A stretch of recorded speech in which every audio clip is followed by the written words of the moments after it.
এইমাত্র অপবিশ্বাস এবার লন্ডনে গিয়ে অসাধারণ লুকের শাড়ি পরে ইতিমধ্যেই ফিটনেস দেখিয়ে ঝড় তুলে সাকিবকে চমকে তুললেন অপু।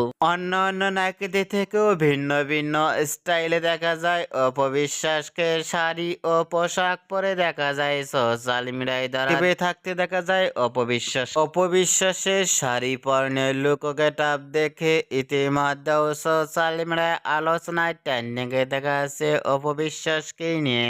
অপবিশ্বাসকে এবার লন্ডনে গিয়ে অসাধারণ লুকের শাড়ি পরে লুক ও ফিটনেস দেখে ইতিমধ্যেও ভক্ত ও শুভাকাঙ্ক্ষীরা অবাক হয়ে পড়ছেন অপবিশ্বাসের লুক ও গেটআপটি দেখে। অপুকে এবার লন্ডনে নতুন স্টাইলের শাড়ি পরনের লুক ও ফিটনেস দেখে আপনাদের কি মন্তব্য নিচে কমেন্ট বক্সে জানিয়ে দিন। নিত্য নতুন ভিডিও পেতে চ্যানেলটি সাবস্ক্রাইব করে পাশে থাকা বেলটি বাজিয়ে দিন।